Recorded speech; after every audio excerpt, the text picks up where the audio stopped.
তোমার ডাকে সাড়া দিতে বই গেছে। কার্যত এইভাবেই ইডির ডাকে ফের সাড়া দিলেন না শেখ শাহজাহান। দ্বিতীয় তলবেও গড়হাজির ইডি পেটানোর মাস্টারমাইন্ড। অন্যদিকে আজ রাজ্যসভায় জবাবি ভাষণে মমতার সুরে কংগ্রেসকে বিঁধলেন প্রধানমন্ত্রী। সমালোচনায় সরব বাম, কংগ্রেস এবং তৃণমূল। এবং আমাদের নজরে থাকবে ফের সক্রিয় হচ্ছেন অভিষেক বন্দ্যোপাধ্যায়। আগামী 16 তারিখ ভার্চুয়াল বৈঠকে রাজ্য নেতৃত্বের সঙ্গে অংশগ্রহণ করবেন তিনি। এবং আপনাদের দেখাবো পুলিশি অত্যাচারের প্রতিবাদে নন্দীগ্রাম মডেলকে হাতিয়ার করেছেন আজকে বিরোধী দলনেতা শুভেন্দু অধিকারী। আগামী 1 ঘন্টায় আমাদের তা নিয়ে আলোচনা চলবে। এই পর্বে আমাদের আলোচনার বিষয় 33 দিন পার, অধরা শেখ শাহজাহান ইডির ডাকে ফের গড়হাজির। আর সময় নয়, বুঝিয়ে দিল এনফোর্সমেন্ট ডিরেক্টরেট। একটা চিঠি নিয়ে আজকে শাহজাহানের আইনজীবী এসেছিলেন, কিন্তু একেবারে স্পষ্ট বুঝিয়ে দিল ইডি যে আর কোনো সময় শেখ শাহজাহানকে তারা দিতে রাজি নয়। ত্রিস্তরীয় পঞ্চায়েতের সদস্য না হয়েও সভাধিপতি কাজল শেখ নিয়ে ইঙ্গিতপূর্ণ মন্তব্য বিদায়ী জেলাশাসকের। যখন জেলাশাসক এই মন্তব্য করছেন, ঠিক তার পাশে বসে রয়েছেন কাজল শেখ। এর মধ্যে অনেকেই আলাদা বার্তা খুঁজে পাচ্ছেন, বিশেষ করে বিরোধী রাজনৈতিক দলের সদস্যরা। 40টি আসন রক্ষা করুক কংগ্রেস, মমতা মন্তব্যকে হাতিয়ার করে আক্রমণে মোদি। এর আগেও আপনারা জানেন যে লোকসভায় যখন কংগ্রেসের সমালোচনা করছেন, তখন অনেকেই ওই সমালোচনার মধ্যে মমতা বন্দ্যোপাধ্যায় সুর খুঁজে পেয়েছিলেন প্রধানমন্ত্রীর বক্তব্যে। প্রধানমন্ত্রীকে বলেও লাভ হয়নি, 100 দিনের টাকা বন্ধ করে দিয়েছে।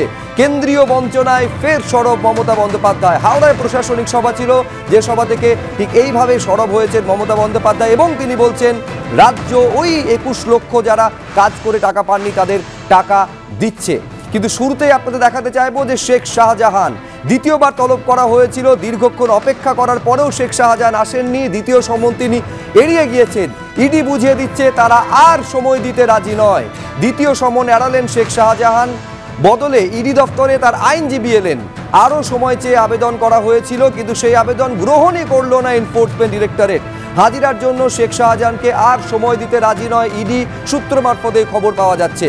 চিঠি খুলে দেখার পর গ্রহণ করেনি ইডি, এমনটা দাবি করেছেন শেখ শাহজাহানের আইনজীবী। আমি শুরুতে আপনাদের দেখাবো এই চিঠি যখন ইডি গ্রহণ করছেন এবং তারপর সিজে কমপ্লেক্স থেকে যখন শেখ শাহজাহানের আইনজীবী বেরিয়ে আসছেন, সাংবাদিকদের মুখোমুখি হয়ে তিনি ঠিক কি বললেন। শেখ শাহজাহানের আইনজীবী সিজে কমপ্লেক্সে দাঁড়িয়ে কি বললেন দেখুন। চিঠিটা এই মুহূর্তে উপরে অ্যাকসেপ্ট করা হয়নি, এইটুকুই আমাদের কাছে আমরা বলতে পারবো। বাকি কি হবে সবই আপনারা করলো না। অ্যাকসেপ্ট যেটা রিসিভিং সেকশন, ওখান থেকে অ্যাকসেপ্ট করলো না। কি বললো যে এই চিঠি এরকমভাবে অ্যাকসেপ্ট করা যাবে না। তাহলে একটা বিষয় কি আদি পরিষ্কার যে এনফোর্সমেন্ট ডিরেক্টরেট কেন্দ্রীয় এজেন্সি আর শেখ শাহজাহানকে সময় দিতে রাজি নয়। কিন্তু যেটা বোঝা যাচ্ছে, যেটা বোঝানোর চেষ্টা করছে ইডি, কার্যক্ষেত্রে কি সেই তৎপরতা দেখা যাচ্ছে? আজকে 33 দিন হয়ে গেল, এখনো পর্যন্ত শেখ শাহজাহানের কোনো হদিশ পাওয়া যায়নি। অনেকে তো বলছেন এনফোর্সমেন্ট ডিরেক্টরেট অপেক্ষা করছে কখন শেখ শাহজাহানের মনের পরিবর্তন হবে, মন বদলাবে এবং তিনি নিজে উদয় হবেন, তবে গিয়ে তার ইন্টারোগেশন হয়তো ইডি করতে পারে। দেখুন, এই প্রশ্নের উত্তর বিজেপিকে না করে আমরা তো এখানে বিরোধী দল, শাসক দলকে করা উচিত এই রাজ্যের পুলিশ প্রশাসনকে করা উচিত। সেই ডিজি, কুখ্যাত না বিখ্যাত না সুখ্যাত বলবো না, রাজীব কুমারকে, যিনি বলেছিলেন শেখ শাহজাহানকে ধরার শুধুমাত্র সময়ের অপেক্ষা। এই রাজ্যের পুলিশ মন্ত্রীকে জিজ্ঞাসা করা উচিত, মমতা বন্দ্যোপাধ্যায়, যিনি শেখ শাহজাহানকে ঢালাও তার সসম্মানে তার পাশে বসিয়েছিলেন। করা উচিত এই রাজ্যের পুলিশের তামাম বড় বড় নেতাকে, যে কেন শেখ শাহজাহান এখনো অধরা। এইখানে শেখ শাহজাহানের আপনাদের চ্যানেলে দেখেছি যে বেরমজুর গ্রাম পঞ্চায়েতের যিনি প্রধান, তিনি তার দেখা পান, তার সঙ্গে কথা বলতে পারেন অন্যান্য তৃণমূলের নেতারা, তার নামে ঢালাও সার্টিফিকেট দেওয়া যায় যে উনি ভালো কাজ করছেন। অথচ তার তোমার দেখা নাই রে কেন হচ্ছে? বিষয়টা হচ্ছে শেখ শাহজাহানকে ধরা যাবে না, ধরতে চায় না, কারণ এই সন্দেশখালী মডেলই তো তৃণমূলের পছন্দ। এই সন্দেশখালী মডেলের দ্বারাই তো শুধুমাত্র এটা আমি ঠিক তৃণমূলের প্রতিনিধিকে প্রশ্ন করা উচিত, আমি প্রশ্ন করব, কিন্তু বক্তব্যটা হচ্ছে শুধুমাত্র যে একটা এই যে রেশন দুর্নীতি তদন্তে শেখ শাহজাহানকে তলব করেও ইডি পাচ্ছে না এমনটা তা নয়। সার্বিকভাবে ইডির ভূমিকা নিয়ে বারবার কোর্টে কার্যত ভর্ৎসিত হতে হয়েছে। বেশিক্ষণ নয়, 24 ঘন্টা আগে মহামান্য বিচারপতি অমৃতা সিনহা প্রাথমিক নিয়োগ দুর্নীতি মামলায় এই মন্তব্য করছেন ইডিকে, যে এইভাবে যদি ইডি তদন্ত চলতে থাকে তাহলে সেই তদন্তে যারা অপরাধীরা তারা ছাড়া পেয়ে যাবে। ইডির তদন্তে শুধুমাত্র প্রশ্ন উঠছে বিভিন্ন মহল থেকে, কোর্টে বারবার ইডি অন্যান্য মামলায় ইডির ভূমিকা নিয়ে প্রশ্ন উঠছে। ঠিকই তো, সঙ্গত প্রশ্ন করেছেন মাননীয় বিচারপতি। আমি তো ইডির মুখপাত্র নই, আমিও তো বলবো ইডি কেন দেরি করছে, কেন তারা যেই মুহূর্তে এই ঘটনা ঘটলো তারপরে তারা বিশাল ফোর্স দিয়ে তারা 7 দিন বাদে কেন ঢুকলেন, এই প্রশ্ন আমাদেরও রয়েছে। কিন্তু এটা বলার সঙ্গে আমরা এটাও বলবো, ইডিকে যেরকম ভাবে আমরা প্রশ্ন করছি, বলতে আমাদের কোনো দ্বিধা নেই। আমার তো প্রশ্ন রাজ্যের পুলিশ প্রশাসন, এইখানে তো অনেকে আবার অন্য রসায়নের গন্ধ পাচ্ছেন। আমি অবশ্যই বাম কংগ্রেসের প্রতিনিধির কাছে আসবো, কিন্তু তার আগে তৃণমূলের প্রতিনিধির কাছে আমি এখানে আসতে চাইবো। শুধু প্রশ্নটা হচ্ছে খুব পরিষ্কার যে 33 দিন আমি আজকে দেখছিলাম যে রাজ্য পুলিশের এসটিএফ ভিন রাজ্য থেকে ওটিপি প্রতারণা চক্র, এবং সেই প্রতারণা চক্র আন্তর্জাতিক প্রতারণা চক্র, ভিন রাজ্য থেকে তাকে ধরে নিয়ে এসেছে। শেখ শাহজাহানকে ধরতে পারছে না, নাকি শেখ শাহজাহান চলমান অশরীরী যাকে মাঝে মধ্যে দেখা যায় কিন্তু ছোঁয়া যায় না? দেখুন, শেখ শাহজাহান কোথায় আছেন এই বিষয়ে আপনাদের চ্যানেলেই বহুবার শুভেন্দু অধিকারীর মন্তব্য আমরা শুনেছি। তা আমরা এখানে না বসে এই আলোচনা না করে যদি শুভেন্দু অধিকারীকে ডেকে জিজ্ঞেস করা হয়, উনি তো প্রতি মিনিটের প্রতি ঘন্টার আপডেট জানেন। আর তদন্ত তো শুধু রাজ্য পুলিশ করছে না, রাজ্য পুলিশ এবং ইডি তার একটা সিট গঠন করা হয়েছে। তাহলে তুমি চিন্তা করো ইন্টেলিজেন্সের কি রকম হাল। আমি শুভেন্দু অধিকারী জানতে পারছেন, রাজ্য পুলিশ জানেন যে শুভেন্দু আমি সে কথা বলছি রয়েছে শেখ শাহজাহান। এই যদি ইন্টেলিজেন্সের হাল হয় কোনোদিন শেখ শাহজাহান ধরা পড়বে না। ইডি কি রকম হাল? ইডি ডিপার্টমেন্টটাই তো ইলেকশন ডিপার্টমেন্ট হয়ে গেছে বিজেপির। আজকে অমৃতা সিনহা যা বলেছেন ঠিক বলেছেন। আমরা বলছি আমি বলছি ঠিক শুভেন্দু এক সেকেন্ড কি আছে, শুভেন্দু অধিকারী সম্পর্কে একদম ঠিক কথা বলেছো। আচ্ছা, অখিলগিরি যে কথা বলেন একবারও বলছো না কেন, যে চিকিৎসার জন্য ভিন রাজ্যে গিয়েছে? রাজ্যের মন্ত্রী তো, পারামন্ত্রী। ইডি কি করছে? আরে ইডি না হয় অপরাধ, পুলিশ কি করছে? ইডি কি করছে? ইডি তো গিয়ে শাহজাহানকে গ্রেফতার করবার জন্য এত কিছু ইডি পুলিশের কাছে অভিযোগ করেছে। না, আমি বলছি ইডি কিন্তু পুলিশের কাছে অভিযোগ করেছে। শেখ শাহজাহানকে খুঁজে বের করার দায়িত্ব পুলিশের, সেই অনুযায়ী যদিও তারপরে সিট গঠনের নির্দেশ দেওয়া হয়েছে। আজকে সেটা তাতে তো হয়ে গেছে। সেখানে রাজ্য পুলিশ সুদীপ বলবে, প্লিজ সুদীপ বলবে। আপনি যখন বলেছেন আমি বলিনি, প্লিজ সুদীপকে বলতে দাও। আমি বলছি যে শুভেন্দু অধিকারী একটা প্রেস কনফারেন্সে বলছে যে এখান থেকে এখানে পেরিয়েছে, এই নৌকায় গেছে, ওখানে গেছে, এখানে গেছে। তাই এখানে বসে এই আলোচনাটা না করে ইডির আধিকারিকদের উচিত শুভেন্দু অধিকারীকে সঙ্গে করে নিয়ে গিয়ে রাজ্য পুলিশের হাতে তুলে দিয়ে দেওয়া, যে প্রেস কনফারেন্স করে উনি বলছেন, উনি জানেন, ওনাকে ইন্টারোগেট করুন। সেটা করা হলেই তো সমস্যার সমাধান হয়ে যাবে। শাহজাহান কোথায় আছে জানা যাবে। শাহজাহান কেন আইনজীবী মারফত গিয়ে হলফনামায় সই করবে? শাহজাহান হলফনামায় সই করবে, এটা তো তার আইনি অধিকার, দেশের সংবিধান থেকে অধিকার দিয়েছে। হলফনামা নয়, এটা ওকালতনামা। আমি সেই ওকালতনামায় সই করতে গেলে সইটা কোন কলম ধরে করতে, কোথায় বসে করতে, সেটা টের পাওয়া যাচ্ছে না। বেশ, আমি বাকি অতিথিদের কাছে আমি আসবো কি আপনার কাছে, কিন্তু তার আগে শেখ শাহজাহানকে না হদিশ পাচ্ছে এনফোর্সমেন্ট ডিরেক্টরেট, না হদিশ পাচ্ছে পুলিশ, এমনকি যে ইডি আধিকারিকরা আক্রান্ত হলেন, রক্তাক্ত হলেন, তারা পর্যন্ত জানতে পারছেন না যে কোথায় রয়েছে শেখ শাহজাহান, যদি না তিনি নিজে এসে একেবারে তিনি যদি ইডির জিজ্ঞাসাবাদের মুখোমুখি হন। আত্মসমর্পণ তিনি করবেন না, এইটা কিন্তু আজকে শেখ শাহজাহানের ভাইও স্পষ্ট করে দিয়েছেন। কি বলেছেন আলমগীর, দেখুন।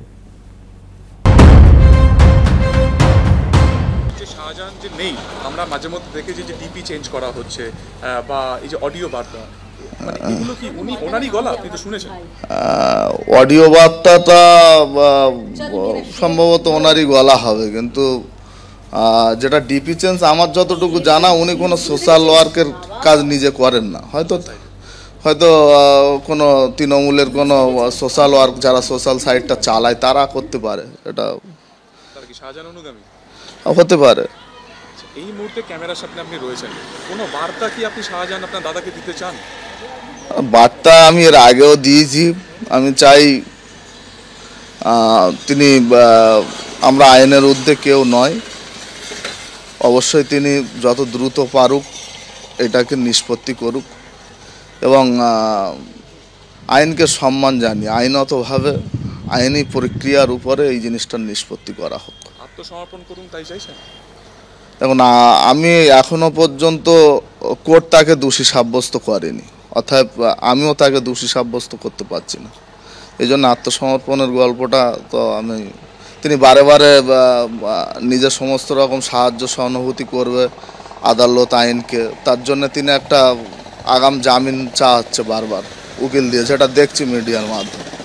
অর্থাৎ সেই জায়গায় দাঁড়িয়ে তিনি কতটা দূষিত আমি সেইভাবে খুলে বলতে পারবো না, এই জন্য আত্মসমর্পণের কথাটা আমার বলা চলে না। এই মুহূর্তে বড় খবর, নতুন করে উত্তেজনা ছড়িয়েছে সন্দেশখালীতে তৃণমূলের মিছিলকে কেন্দ্র করে। সন্দেশখালীতে নতুন করে উত্তেজনা, বহিরাগতদের নিয়ে মিছিল করেছে তৃণমূল, এমনটা অভিযোগ করছে বিজেপি। বাঁশ লাঠি হাতে, ছবিতেও আপনারা দেখতে পাচ্ছেন, হাতে লাঠি রয়েছে, বাঁশ রয়েছে, একেবারে সামনাসামনি তৃণমূল ও বিজেপির কর্মী সমর্থকেরা। ঘটনাস্থলে বিশাল পুলিশ বাহিনী এই মুহূর্তে পৌঁছেছে। সমীরণ পাল আমাদের প্রতিনিধি আরো বিস্তারিত বলবেন এই নিয়ে। সমীরণ, ছবিতে অন্তত যেটা দেখা যাচ্ছে, একটা মিছিল যাচ্ছে, প্রায় প্রত্যেকের হাতে কারুর না কারুর বাঁশ রয়েছে বা লাঠি রয়েছে। কি এটা কাদের মিছিল এবং ঠিক কি রকম পরিস্থিতি তৈরি হয়েছে? কেন নতুন করে উত্তেজনা ছড়ালো সন্দেশখালীতে? দেখো সুপ্রজিৎ, গত কয়েকদিন ধরে সন্দেশখালী 2 নম্বর ব্লক উত্তপ্ত হয়ে উঠছিল, কারণ তাদের অভিযোগ যে তারা নিরীহ গ্রামবাসীদের জমি জোর করে দখল করে ভেরি করেছেন তৃণমূল নেতারা, এবং সেক্ষেত্রে অভিযোগ উঠছিল সন্দেশখালী 2 নম্বর ব্লক সভাপতি শিবপ্রসাদ হাজরা, সন্দেশখালী গ্রাম পঞ্চায়েতের অঞ্চল সভাপতি এদের বিরুদ্ধে, উত্তম সর্দারদের বিরুদ্ধে, এবং তারা বিক্ষোভ দেখাচ্ছিল। আজকে তৃণমূলের পক্ষ থেকে যখন মিছিল শুরু হয়, বিজেপির অভিযোগ সেই সময় বহিরাগতদের নিয়ে তৃণমূল মিছিল করছিল। সেই সময় গ্রামবাসীরা ক্ষুব্ধ হয়ে ওঠে, তারা লাঠি বাঁশ নিয়ে তারা পাল্টা প্রতিরোধ করার চেষ্টা করে। সেই সময় বিশাল পুলিশ বাহিনী পৌঁছে, সন্দেশখালী থানার পুলিশ তাদেরকে দুটো মিছিলকে আলাদা করে দেয় এবং গ্রামবাসীদের ছবিতে আমরা প্রচুর মহিলাদের দেখতে পাচ্ছি যাদের হাতে বাঁশ রয়েছে, লাঠি রয়েছে, তার মানে এরা হচ্ছেন সন্দেশখালী গ্রামের বাসিন্দা। একেবারে সুপ্রজিৎ, তারা গ্রামবাসী, তারা প্রতিরোধ করার চেষ্টা করে, কেন তাদের অভিযোগ যে সশস্ত্র অবস্থায় তৃণমূল মিছিল করছে। সেই খবর ছড়িয়ে পড়তে গ্রামবাসী এবং বিজেপি সমর্থকরা তারা ছুটে আসেন, তারা পাল্টা মিছিল করতে শুরু করেন এবং সেই সময় পুলিশ এসে পরিস্থিতি সামাল দেওয়ার চেষ্টা করে। দুপক্ষের মধ্যে সংঘর্ষের মতো পরিস্থিতি তৈরি হয়ে যায়। এই মুহূর্তে তৃণমূল সমর্থকরা না থাকলেও, যেটা বিজেপির অভিযোগ, তারা গ্রামবাসী এবং বিজেপি সমর্থকরা রয়েছে। সঙ্গে থেকে আমরা সেই উত্তেজনার মুহূর্তের ছবিটা একবার দর্শকদের দেখাচ্ছি।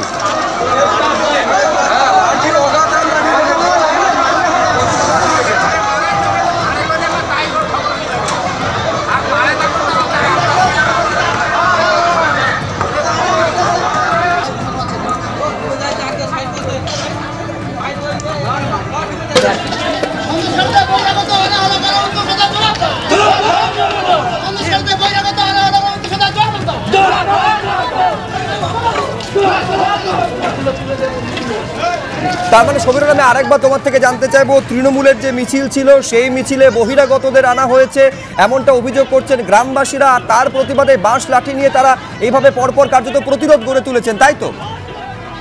একেবারে সুপ্রজিৎ, শুধু গ্রামবাসী না, তাদের সঙ্গে বিজেপি সমর্থকরা রয়েছে। তাদের বক্তব্য যে তারা দীর্ঘদিন ধরে অত্যাচারিত হয়েছেন এখানকার শাসক দলের অর্থাৎ তৃণমূল নেতাদের কাছে, এবং গত কয়েকদিন ধরে তুমি জানো যে এই সন্দেশখালী 2 নম্বর ব্লকে তৃণমূলের এই সমস্ত নেতাদের অত্যাচারের প্রতিবাদে গ্রামবাসীরা প্রতিবাদ করেছে, এবং তারা দেখা গেছে যে তৃণমূলের অঞ্চল সভাপতি উত্তম সর্দার, শিবপ্রসাদ হাজরা, তাদের যে ভেরি, সেই ভেরিতে তারা সুইচ গেটের জল পর্যন্ত বন্ধ করে দিয়েছে। তারা বিক্ষোভ দিয়েছে। তাদের অভিযোগ যে তাদের জমি দখল করে, এমনকি শুধু তাই না, তাদের যে কৃষি জমি, তাদের কৃষি জমির যে খাল, সেই খাল দখল করে ভেরি তৈরি করা হয়েছে। তাদেরকে কোনো রকম টাকা দেওয়া হয়নি। বছর 3 আগে সেই সমস্ত ভেরি তৈরি করা হলে তাদের কোনো টাকা দেওয়া হয়নি, এবং তারই প্রতিবাদে তারা সরব হয়েছেন। এবং এই আন্দোলনের জেরে আজকে তৃণমূলের পক্ষ থেকে মিছিল করা হয়। সেই মিছিলে যখন তৃণমূল মিছিল করতে, তাদের অভিযোগ যে বহিরাগতদের নিয়ে তৃণমূল মিছিল করতে, সেই সময় গ্রামবাসীরা সংঘবদ্ধ থাকে এবং বিজেপি কর্মী সমর্থকরাও তাদের সঙ্গে যোগ দেয় এবং তারা পাল্টা মিছিল শুরু করে, এবং তখনই উত্তেজনা পরিস্থিতি তৈরি হয়। পুলিশ দুই মিছিলকে আলাদা করে দেয়। কিন্তু এই মুহূর্তে তৃণমূল সমর্থকরা না থাকলেও বিজেপি সমর্থকরা রয়েছে, এবং স্থানীয় বিজেপি নেতৃত্বের অভিযোগ পুলিশ তাদেরকে ধরপাকড় করছে, তাদেরকে আটক করার চেষ্টা করছে, কেননা তারা একেবারে যে অভিযোগটা গোড়া থেকে ছিল যে সন্দেশখালীর বেতাজ বাদশাহ শেখ শাহজাহান, যিনি নাকি বলতেন যে নোনা জলে সোনা ফলে, তার বিরুদ্ধে অভিযোগ ছিল যে একেবারে পরপর বিঘার পর বিঘা জমি দখল করে ভেরি তৈরি করা এবং যাদের জমি তাদের প্রতারিত করার এই অভিযোগ পর্যন্ত ছিল। সেইখানে যখন তৃণমূল মিছিল বের করছে, সেই মিছিলে বহিরাগতদের আনা হয়েছে, এই অভিযোগে প্রতিবাদ গ্রামবাসীদের, যেখানে বিজেপিও রয়েছে। আমি কৌস্তব চট্টোপাধ্যায়ের কাছে আসবো। কিছুক্ষণ আগে কৌস্তব কেয়াদি বলছিলেন যে ইডি কেন অতটা তৎপর নয়, 7 দিন 19 দিনের পরিবর্তে কেন 7 দিন পরে শেখ শাহজাহানের বাড়িতে গেল না, তা নিয়ে কেয়া ঘোষেদেরও প্রশ্ন রয়েছে। কিন্তু আমি বলছি এই ইডি কিন্তু অন্য রাজ্যে বেশ তৎপর। একেবারে দিল্লির মুখ্যমন্ত্রী 5 বার সমন পাঠানোর পরেও কেন তিনি হাজির হলেন না? একেবারে রাউজ অ্যাভিনিউ কোর্টে গিয়ে ইডি পৌঁছে গেল। 17 তারিখ রাউজ অ্যাভিনিউ কোর্টে হাজির হতে হবে বলে সমন জারি করেছে, নির্দেশ দিয়েছে আদালত। আমি বলছি এই রাজ্যের ক্ষেত্রে আইনমন্ত্রীকে 10 বার নোটিশ পাঠায় ইডি, কিন্তু তারপরেও সেই তৎপরতা কি এই রাজ্যে তদন্তের ক্ষেত্রে ইডির লক্ষ্য করা যায়? না, লক্ষ্য করা যাচ্ছে না। তো আমাদের রাজ্যে ইডি, সিবিআই আর তৃণমূলের নেতারা টম অ্যান্ড জেরির দৌড় চলছে। আসল ইঁদুরটা কিছুতেই ধরা পড়ছেন না। সকাল থেকে আবার শীতকাল শেষের দিকে আবার পশ্চিমবাংলা ভ্রমণে বেরিয়ে পড়েছে। কথা হচ্ছে যে কিয়াদি এখানে বলল যে আমি ইডির মুখপত্র নই, ঠিকই তো, কারেক্ট, উনি কেন ইডির মুখপত্র হতে যাবেন? কিন্তু ইডির মুখপত্র তো অধীর রঞ্জন চৌধুরী বা মোহাম্মদ সেলিমও নন। ইডির যে দপ্তরের তা তো অমিত শাহ দায়িত্বে। তো মানুষ তো কৈফিয়ত চাইবেই। তো শুনেছিলাম আমরা ধর্মতলায়, আজ থেকে 5-7 বছর হয়ে গেছে, ধর্মতলার মোড়ে দাঁড়িয়ে বিজেপির নেতা সে কি চিৎকার, ভাগ মুকুল ভাগ, ভাগ মুকুল ভাগ। তারপর বুঝতে পারিনি, মানুষ বুঝতে পারিনি, তারপর দেখলাম মুকুল নারদার টাকার ভাগ নিয়ে চলে গেছে বিজেপি, আবার চলে এসেছে তৃণমূলে। এরকমই তো হচ্ছে আমাদের কথা সেটা না। আমার কথা হচ্ছে যে রাজ্য পুলিশ ওটিপি আনতে চলে যাচ্ছে, শাহজাহানকে আনতে যেতে পারবে না, কারণ ওটা পিসিপির মডেলে ওটা আপত্তি আছে, মানে পিসি ঠিক করে দেবে তারপর ধরবে। এখানে দেখলাম লাঠি সোটা নিয়ে, মানে ওটা লাঠি সোটা নাকি তৃণমূলের প্রতিনিধি বলতে পারেন না, ও তো চিংড়ি মাছ নিয়ে মিছিল করছে। বিজেপি করছে, আমি বলেনি চিংড়ি মাছ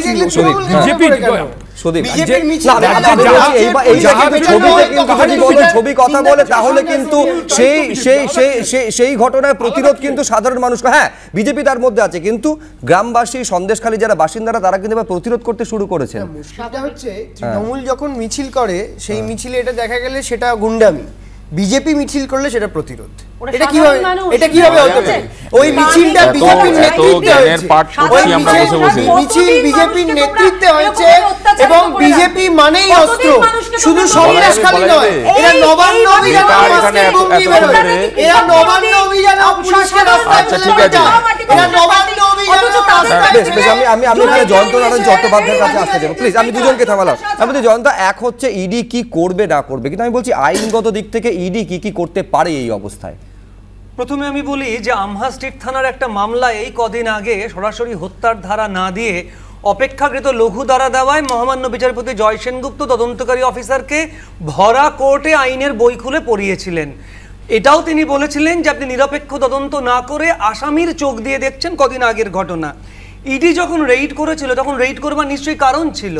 তারপর ইডির অফিসাররা মার খেলো, তারপর ইডি একের পর এক তলব করে যায়, যেটা হাস্যকর। দেখো আইনের বইতে নির্দিষ্ট করে বিধান বলা আছে, প্রয়োজনে আজকে তোমরা যাকে বেতাজ বাদশা বলছো, আমাদের কথাটা আপত্তি আছে, যে ভেরি জমি কেটে ভেরি তৈরি করে সাধারণ মানুষের পুকুরের মধ্যে নোনা জল ঢুকিয়ে দেয়, বা তারপরে মার ধর একের পর এক অপরাধের তালিকা যার বিরুদ্ধে সেটা একটা অপরাধী আসামি, তাকে তোমরা কেন বেতাজ বাদশা বলছো? বাংলা ভাষা এটা অন্যদিকে ঘুরে যাচ্ছে। যাই হোক, আমার কথা হচ্ছে সাধারণ মানুষ হলে কি এটা হতো? বারবার তাকে তলব করা হতো, তার বাড়িতে গিয়ে তাকে তুলে আনা হতো রাত্রিবেলায়।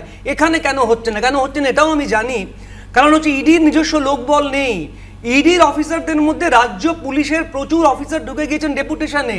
তার একটা কারণ হচ্ছে এইটা, ইডি আজকে নির্দিষ্ট করে তাকে তুলতে পারছে না, চিরুনি তল্লাশি করা যায় না। আজকের যুগে সাইবার যেখানে অ্যাক্ট বেরিয়ে গেছে, ইনফরমেশন টেকনোলজি অ্যাক্ট আছে, একটা মোবাইল ট্রেস করে ট্র্যাক করে তাকে ধরা যায় না। নিশ্চয়ই সে কোনো না কোনো প্রভাবশালীর আড়ালে রয়েছে, আঁচলের আড়ালে রয়েছে বলে আজকে তাকে ধরা হচ্ছে না। এটা খুব স্বাভাবিক। আজকে সাধারণ মানুষ যাবে না, তাকে পুলিশ ধরতে যাবে না, ইডি তুলে আনবে না। আচ্ছা, জয়ন্ত নারায়ণ চট্টোপাধ্যায় বলছেন লোকবল নেই। বলছি লোকবল নেই নাকি সদিচ্ছা নেই? এইটা কিন্তু অনেকে প্রশ্ন তুলছেন, সদিচ্ছা নেই। এবং কেন বেতাজ বাদশা বলা হচ্ছে? ওখানে নাকি কান পাতলেই শোনা যায় যে শেখ শাহজাহানের ইচ্ছে ছাড়া গাছের একটা পাতাও নাকি নড়ে না। এইরকম একটা মানুষকে, এইরকম একটা, আমি জানি না, অভিযোগে এফআইআর 1 নম্বরে যার নাম, সেই অবধি পৌঁছচ্ছে না নাকি পৌঁছতে পারছে না পুলিশ। আলোচনার মধ্যে আসবো, এবং আলোচনায় আসবে আজকে প্রধানমন্ত্রী যেভাবে মমতা বন্দ্যোপাধ্যায় সুরে কংগ্রেসকে কটাক্ষ করেছেন। এই পর্বের শুরুতে আপনাদের দেখাবো মমতা বন্দ্যোপাধ্যায়ের মন্তব্যকে হাতিয়ার করে কংগ্রেসকে কটাক্ষ করেছেন আজ প্রধানমন্ত্রী। তিনি বলছেন পশ্চিমবঙ্গ থেকে চ্যালেঞ্জ এসেছে, কংগ্রেস 40 পার করতে পারবে না। আমি চাই, প্রার্থনা করি কংগ্রেস 40টা আসন অন্তত রক্ষা করুক। ঠিক কি বলেছেন প্রধানমন্ত্রী আপনাদের শুরুতে দেখাবো রাজ্যসভায় দাঁড়িয়ে, এবং মমতা বন্দ্যোপাধ্যায়ের কোন প্রসঙ্গ উত্থাপন করেছিলেন রেড রোডে দাঁড়িয়ে মমতা বন্দ্যোপাধ্যায় সেদিন কি বলেছিলেন। শুরুতে প্রধানমন্ত্রীর বক্তব্য, তারপরে মুখ্যমন্ত্রীর বক্তব্য পরপর।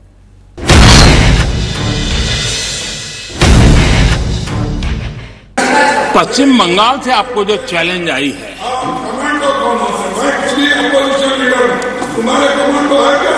और पश्चिम बंगाल से चैलेंज आई है कि कांग्रेस 440 पार नहीं कर पाएगी, 40 पार नहीं कर पाएगी। मैं प्रार्थना करता हूं कि आप 40 बचा पाए।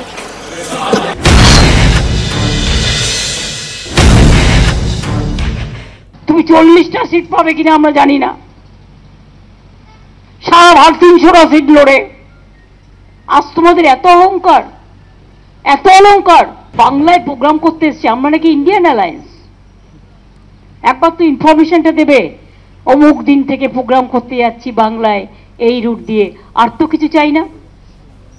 আমাকে কেউ তো বলেনি, আমি অ্যাডমিনিস্ট্রেশনের থ্রুতে শুনেছি। বুকের পাটা থাকতো দেখতাম ইউপিতে এলাহাবাদে গিয়ে বিজেপিকে হারিয়ে এসো, যেটা জায়গা হেরেছো, মধ্যপ্রদেশে গিয়ে হারিয়ে এসো।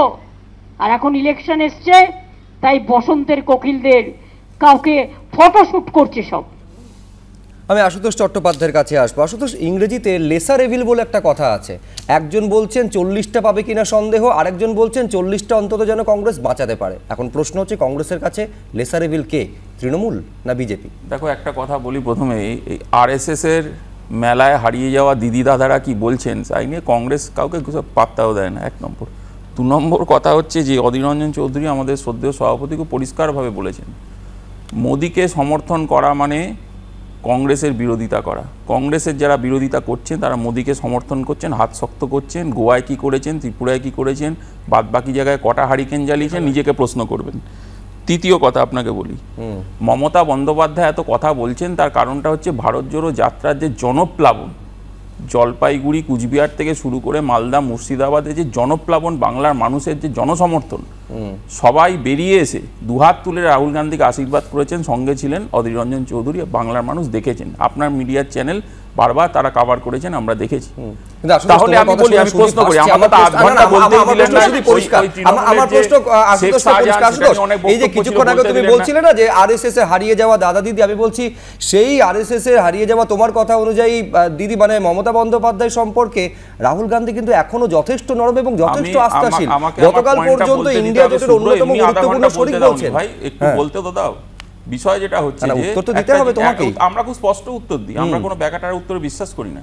তার কারণ একটা জিনিস মানুষ বুঝে গেছেন যে এই ভারত জোড়ো যাত্রায় আমরা কি দেখলাম, চারিদিকে ফ্লেক্স ব্যানার ছেঁড়া হচ্ছে, প্রশাসনিক অসহযোগিতা। একজন রাহুল গান্ধীর মতন একজন জননেতা পশ্চিমবঙ্গে আসছেন, ওনার থাকার ব্যবস্থা, সেই ব্যবস্থাতে প্রশাসন কোনো ভ্রুক্ষেপ নেই, কিছু নেই, যা ইচ্ছে তাই করেছেন, কিন্তু এই যাত্রাকে থামাতে পারেননি।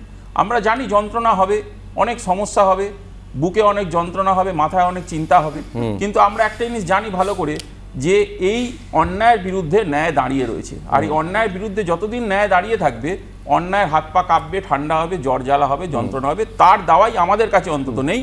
আমরা মানুষের কথা বলবো, বিরুদ্ধে ন্যায় দাঁড়িয়ে থাকে, ন্যায়েরই শেষ পর্যন্ত জয় হয়, আমি সবটা মানলাম, কিন্তু প্রশ্ন হচ্ছে যে মমতা বন্দ্যোপাধ্যায়ের পাশে কংগ্রেস, কোন কংগ্রেস দাঁড়িয়ে আছে? সেটা হাই কমান্ড দিল্লির কংগ্রেস নাকি প্রদেশ কংগ্রেস? আমি সুদীপ রাহার কাছে আসি। আমি প্রথমেই বলি যে বাংলায় কংগ্রেসের যে হাত চিহ্নটা, সেটা তো মোটামুটি শুভেন্দু অধিকারীর পকেটে। হ্যাঁ, এই অধীর রঞ্জন চৌধুরী যে আজকে আপনি যে কথা বলছেন, ভাই আপনি আজকে যে কথা বলছেন যে মমতার সুরে কথা বলে, মমতার সুরে মোদি কথা বললেন, বাংলায় তো প্রতিদিন অধীর রঞ্জন চৌধুরী বিজেপির লাগে কথা বলেন। তো বাংলায় বিজেপির সবচেয়ে বড় দালাল তো কংগ্রেস। নিজেকে কেন প্রশ্ন করছো না? বড় কথা হচ্ছে তৃণমূলের আমলে বিজেপির বারবারন্ত, আরএসএস এর বারবারন্ত। আপনি বলেন এবিপি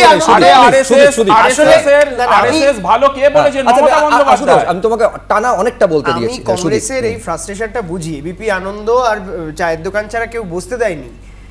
পশ্চিমবঙ্গ বিধানসভায় একটা আসন নেই, বাংলার মিডিয়া চ্যানেলগুলো ছাড়া কোথাও খুঁজে পাওয়া যায় 77টা দিয়েছো তো। কিন্তু আমি আপনাদেরকে বলছি যে এই কংগ্রেসের চেহারাটা আজকে বাংলার মানুষের সামনে পরিষ্কার হয়ে গেল যে এরা বাংলায় অধীর রঞ্জন চৌধুরী, আমরা যে কথা প্রথম দিন থেকে বলেছি যে অধীর রঞ্জন চৌধুরী বাংলায় বিজেপি জননেতা এবং পরিষ্কারভাবে এই বিজেপিকে তৃণমূলকে হারিয়ে উনি সাংসদ হয়েছেন। বাংলায় তৃণমূলকে, ওদের তো শত্রু তৃণমূল, তা ওরা বলছে মোদির বিরোধিতা না করলে ক্যাবিনেটে মন্ত্রিত্ব করে। এবারে বিষয় হচ্ছে যদি শরিকি দলগুলোর মধ্যে যদি এরকম ঠাই ঠাই চেহারা হয়, আমি বলছি সত্যি বিরোধী বা প্রতিপক্ষের আদৌ কি কোনো প্রয়োজন রয়েছে? আচ্ছা, অধীর রঞ্জন চৌধুরীর কথা বারে বারে সুদীপ রাহা আলোচনার প্রসঙ্গ হিসেবে সামনে নিয়ে আসছিল। আজকে প্রধানমন্ত্রীর বক্তব্য নিয়ে অধীর চৌধুরী কি বলছেন দেখুন। ভারতবর্ষে মোদি জানে যে তার সবথেকে বড় প্রতিপক্ষের নাম কংগ্রেস, তাই লোকসভা বলুন, রাজ্যসভা বলুন, দেশ বলুন, বিদেশ বলুন, সর্বত্র মোদিকে বলতে হয় যে কংগ্রেসকে হারাতে হবে। আর মোদিকে প্রতিদিন কংগ্রেসের বিরুদ্ধে গালাগালি দিতে হয় সকাল থেকে সন্ধ্যে পর্যন্ত। কারণ মোদি জানে যে তার একমাত্র প্রতিপক্ষের নাম ভারতবর্ষের জাতীয় কংগ্রেস। তাই মোদির সেই তত্ত্বকে যারা সমর্থন করে কথা বলবে, মোদির সেই তত্ত্বকে যারা আরো মজবুত করবার জন্য ওকালতি করবে, তারা প্রকারান্তরে মোদিকে সাহায্য করবে। এটা কিন্তু বাংলার মানুষ, ভারতবর্ষের মানুষ দেখছে। কারণ কংগ্রেসের বিরোধিতা করা মানে মোদিকে সমর্থন করা। আমি কেয়া ঘোষের কাছে আসবো। সংসদে দাঁড়িয়ে প্রধানমন্ত্রী বলছেন যে আমি সচরাচর কোনো প্রেডিকশন, ভবিষ্যৎবাণী করি না কতগুলো আসন পাওয়া যাবে তা নিয়ে, কিন্তু আমি একটা বিষয় নিশ্চিত যে বিজেপি 370 পেরোবে আর এনডিএ 400 পেরোবে। আমি বলছি এই আত্মবিশ্বাসের মূলে কি ইন্ডিয়া জোটের এই চেহারা? পিয়াদি না না না, পরের রান্নাঘরে কি হচ্ছে তা নিয়ে ভারতীয় জনতা পার্টি বিন্দুমাত্র চিন্তিত নয়। দেখুন আমি বেশিরভাগ সময়টা কংগ্রেসকে আঁকড়ে মনে আরে আমি বলছি না, এদের যিনি সর্বভারতীয় সভাপতি খার্গে, মল্লিকার্জুন খার্গে, তিনি বলে দিয়েছেন, তিনি বলেছেন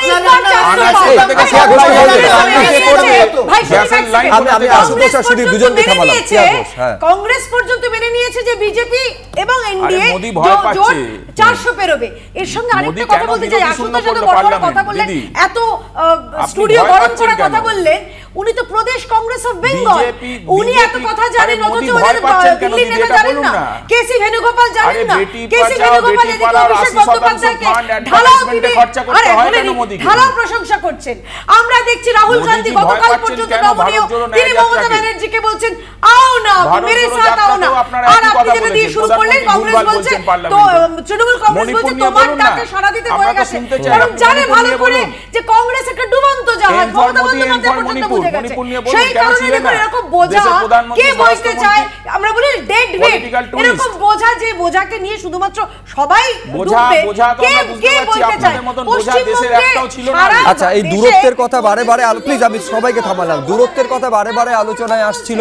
কোথাও কংগ্রেসের সঙ্গে তৃণমূলের যে দূরত্ব তৈরি হয়েছে, আবার বিরোধীরা এই বলে কটাক্ষ করছিল কোথাও মুখ্যমন্ত্রীর সঙ্গে কি তৃণমূল নেত্রীর সঙ্গে কি অভিষেক বন্দ্যোপাধ্যায়ের দূরত্ব তৈরি হয়েছে।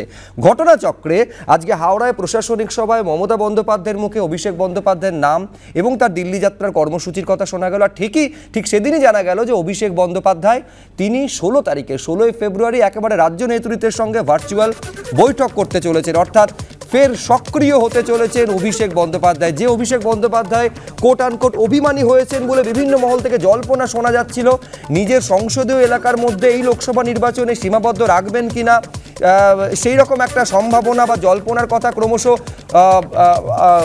আলোচনায় উঠে আসছিল। কিন্তু এইবার জানা যাচ্ছে যে 16 তারিখ তিনি কিন্তু রাজ্য নেতৃত্বের সঙ্গে বৈঠক করতে চলেছেন, যেখানে সাংসদ, বিধায়ক এবং ব্লক সভাপতিরা উপস্থিত থাকবেন। ঘটনাচক্রে কিছুক্ষণ আগে বলছিলাম মমতা বন্দ্যোপাধ্যায়ের মুখে কিন্তু অভিষেক বন্দ্যোপাধ্যায়ের নাম উঠে এসেছে আজকে হাওড়ার সভা থেকে। দেখুন একবার।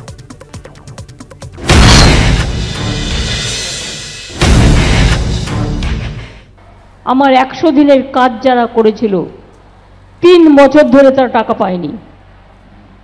21 লক্ষ মজদুরকে কয়েক হাজার কোটি টাকা যারা কাজ করেছিল শ্রম দিবসে তাদের কাজ করা অনুযায়ী, শুধুমাত্র 21 লক্ষ জব কার্ড হোল্ডার যারা কাজ করে টাকা পায়নি, তাদের টাকা সেন্ট্রাল গভর্নমেন্ট দেয়নি।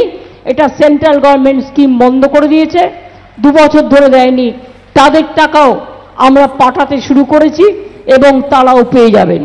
সুতরাং 21 লক্ষ মজদুর জব কার্ড হোল্ডার তার দিনের পর দিন বঞ্চনার জন্য তারা দিল্লি গিয়েছিল। অভিষেকদের নেতৃত্বে এমপি এমএলএ মিনিস্টাররা, জেলা পরিষদ, পঞ্চায়েত সমিতি, গ্রাম সভা, সাধারণ মানুষ কত কষ্ট করে ট্রেন ক্যান্সেল করে দেওয়া হয়েছে, বাসে করে গিয়েছিল তারা, কত কষ্ট করে বলুন। আমি নিজে 48 ঘন্টা অনশন আগে করেছিলাম, আবার করলাম। আমি প্রধানমন্ত্রীকে অনেকবার বলে এসেছিলাম। আমি এইখানে কৌস্তব চট্টোপাধ্যায়ের কাছে আসবো। অর্থাৎ অভিষেক বন্দ্যোপাধ্যায়, একটা সময় তোমরা বিরোধীরা এইটা বারে বারে বলা শুরু করেছিলে কোথাও অভিষেক বন্দ্যোপাধ্যায়ের কর্মসূচি মমতা বন্দ্যোপাধ্যায়ের নির্দেশে প্রত্যাহার করতে হচ্ছে, কোথাও সেটা অভিমানের কারণ হয়েছে কিনা অভিষেক বন্দ্যোপাধ্যায়ের, নিজের সংসদীয় এলাকার মধ্যে অভিষেক বন্দ্যোপাধ্যায় তার কর্মসূচি সীমাবদ্ধ রাখবেন কিনা। এইবার কিন্তু একেবারে রাজ্য নেতৃত্বের, রাজ্য রাজনীতিতে সার্বিকভাবে সক্রিয় হতে চলেছেন অভিষেক বন্দ্যোপাধ্যায়। অর্থাৎ তোমাদের সেই জল্পনা কিন্তু আর থাকছে না। জল্পনার কোনো ব্যাপার নেই, শুনলাম ভার্চুয়ালি উনি সক্রিয় হবেন। আমি জানি না বিজেপি বলে দিয়েছে কিনা, যদি বেশি বাড়াবাড়ি করে তাহলে ধরে নেবো, এমনি ধরছি না, বলতে পারবো না। কিন্তু এটুকু বুঝতে পারছি যে যাই শুভ্র আলোচনা হোক না কেন, যে পুণ্যি ওর বিস্তৃত বোন অদিতি যে লিখেছে না যোগ্য অযোগ্য লিখেছে, প্রশ্নটা হচ্ছে যোগ্য চোর না অযোগ্য চোর, প্রবীণ চোর না নবীন চোর, প্যারামিটার কিন্তু চোর, প্যারামিটার কিন্তু চোর। এই কাজ তো খইবা, প্লিজ কৌস্তব শেষ করে, এই কাজ তো খইবা। সুদীপ আমি বুঝি তোমার খারাপ লাগে, খাটের তলার কথা মনে পড়ে যায়, 50 কোটি টাকার কথা মনে পড়ে যায়, এই কাজ তো খইবা। তোমরা তোমাদের পার্টিটাকে 50 কোটি টাকার কথা মনে পড়ে যায়, তোমরা তো বাস টার্মিনাস করতে পারতে। আজকে আলোচনা এটা নিয়ে হোক না যে হাওড়ায় একটা এত বড় বাস টার্মিনাসের উদ্বোধন হয়েছে। কিসের সুলভের উদ্বোধন করেননি মুখ্যমন্ত্রী? তো আত্মকেও নেই, সবই তো একটাই পোস্ট। রাস্তায় পেলে কি পার্টি অফিসে যাও? কত মেরেছো, কত রাস্তায় পেলে কি পার্টি অফিসে যাও? সরকারের সুলভে যাও না, বাস টার্মিনাস সরকারের সুলভে যাও না। কত মাঝে থামলে সুবিধা, শুরু তো আমার নাম বলেছে, সবই 75 বলছিস। 75-এর কতটা ভাইপোর কাছে যাবে, কতটা পিসির কাছে যাবে, কিন্তু আমাদের কথা আবার আমরা পরিষ্কার বলছি, সিবিআইডির যে ভূমিকা নেওয়ার কথা ছিল, সেই সিবিআইডি সে ভূমিকা নিচ্ছে না। আর হারবে কে? মানুষ ঠিক করে ফেলেছে। মানুষ যদি নিজের ভোট দিতে পারে, এই সিবিআইডির দেখো বিরুদ্ধে তো দেখো সুদীপ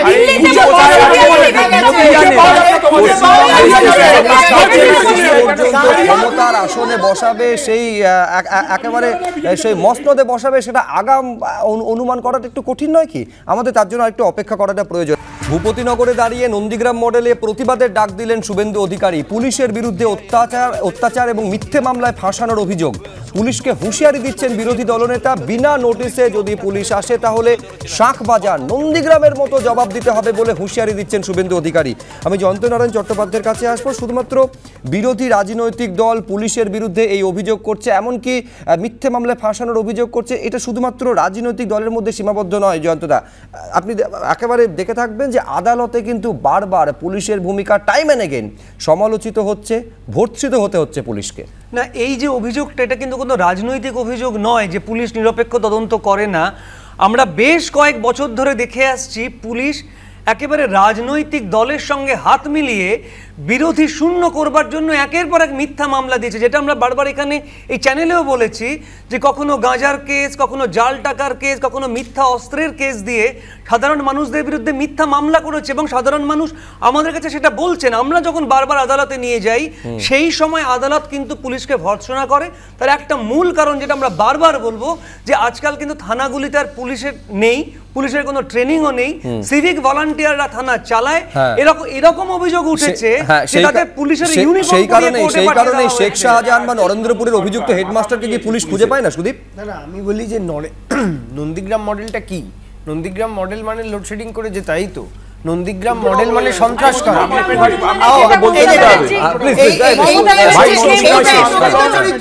বলছি শুভেন্দু অধিকারীর বিরুদ্ধে একযোগে কংগ্রেস সিপিএম আক্রমণ করছে বিজেপির সুরে সুর মিলিয়ে, অর্থাৎ